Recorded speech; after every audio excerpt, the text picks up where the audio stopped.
पुराने ज़माने की बात ही अलग हुआ करती थी। वो अच्छी हवा, ताज़े पेड़ पौधे और देखो दरवाजे कोई कितना अलग लगता है। और ये साइकिलें भी आज़ादी के टाइम से ही चलती आ रही हैं। कहते हैं ना, ओल्ड इज़ गोल्ड। लेकिन मैं नाक से क्यों बोल रहा हूँ?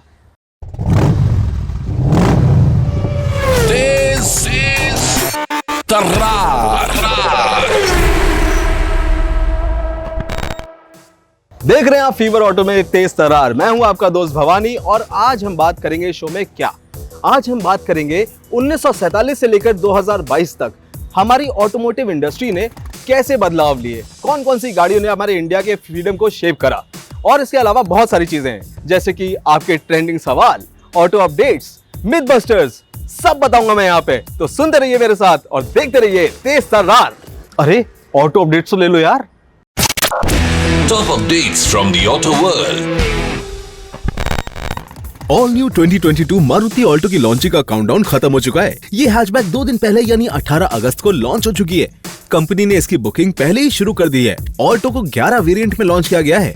इसके ऑटोमेटिक वेरिएंट का वीडियो सामने आ गया है। इसमें touch screen infotainment, keyless entry, steering control जैसे कई फीचर्स मिलेंगे। Honda motorcycle and scooter India HMSI ने Honda Activa premium edition launch कर दी है। कंपनी ने इसकी जानकारी अपने सोशल मीडिया हैंडल पर शेयर की है। साथ ही इसे ऑफिशियल वेबसाइट पर लिस्ट भी कर दिया है। इस प्रीमियम एडिशन को 3 कलर ऑप्शन में खरीद पाएंगे। प्रीमियम एडिशन की एक्स शोरूम कीमत 75,400 रुपए है। टाटा टिगोर पसंद करने वाले लोगों के लिए अच्छी खबर है। दरअसल कंपनी ने इसका नया डुअल कलर वेरिएंट लॉन्च किया है। इसकी बॉडी को ओपल व्हाइट और रूफ को ब्लैक कलर दिया गया है। डुअल कलर टोन ने इस सेडान की खूबसूरती को ज्यादा बढ़ा दिया है। ये टिगोर का दूसरा डुअल टोन एक्सटीरियर शेड है।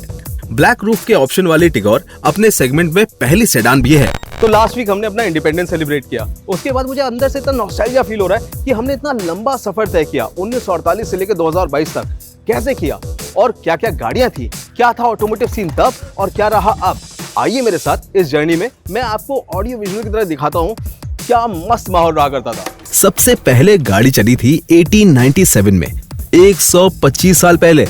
पर उसके बाद भी हिंदुस्तान में बहुत सालों तक कुछ खास गाड़ियां नहीं थी। 20वीं सेंचुरी में बहुत टाइम तक गाड़ियां हिंदुस्तान में मैन्युफैक्चर नहीं होती थी। अगर किसी को गाड़ी लेनी होती थी तो उन्हें इंपोर्ट कराना पड़ता था। और वैसे भी उस टाइम सिर्फ रॉयल फैमिलीज और ब्रिटिश ऑफिशियल्स के पास ही गाड़ियां हुआ करती थी। आजकल तो हमारे पास 25 से भी ज्यादा टॉप ब्रांड्स हैं और 200 से भी ज्यादा कार्स हैं टू चूज फ्रॉम। पर वो टाइम भी था जब शायद आपके पड़ोस में हर किसी के पास एक ही गाड़ी हो, बस रंग का फर्क हो। उन कार्स में से काफी सारी ऐसी कार्स थी जो आई एम श्योर आप में से काफी लोगों के बचपन का हिस्सा रही होंगी, जैसे कि अपनी एम्बेसडर की प्रोडक्शन 1957 में शुरू हुई थी। एम्बेसडर का मेजर मेकओवर 1989 में हुआ था, पर अब अफसोस उसकी प्रोडक्शन बंद हो चुकी है। तो यार विंटेज क्लासिक्स की बात ऐसी ही चलती रहेगी, बड़ा मजा आएगा। लेकिन उससे पहले आज का ट्रेंडिंग सवाल पूछा है हमें अनिल ने। तो आइए जानते हैं आज का ट्रेंडिंग सवाल है क्या। हाय, दिस इज अनिल एंड आज से कुछ हफ्ते पहले मैं अपने दादाजी के घर गया था न्यू दिल्ली में। और वहाँ मैंने उनकी एक बहुत पुरानी 40-50 साल पुरानी एक गाड़ी देखी। पता नहीं चलती है कि नहीं, बहुत धूल खा रखी थी, बट एक बहुत क्लासी गाड़ी थी। तो मेरा क्वेश्चन बस यही है कि क्या उस गाड़ी को मैं किसी तरीके से रिस्टोर कर सकता हूँ एक रनिंग कंडीशन में। सेंट्रल मोटर व्हीकल रूल्स 1989 में जो लास्ट अमेंडमेंट हुई थी, उसके अकॉर्डिंग कोई भी कार या स्कूटर जो 50 साल या उससे ज्यादा पुराना हो उसे विंटेज माना जाता है।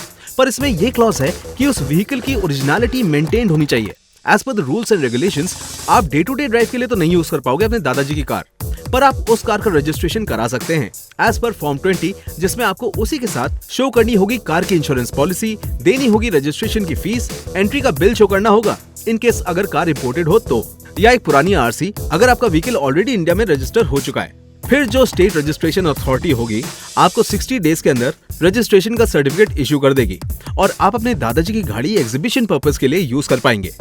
वेल, ये तो रहा आपके ट्रेंडिंग सवाल का जवाब। अब मैं अपने आप को क्या थैंक्स बोलूंगा यार, बहुत रिसर्च करके आया वैसे मैं। लेकिन अब बात करते हैं हम आज के मिथ बस्टर्स की। तेज तर्रार मिथ बस्टर। देखिए, पहली बात, विंटेज कार्स अब regular day to day use में यूज नहीं कर सकते।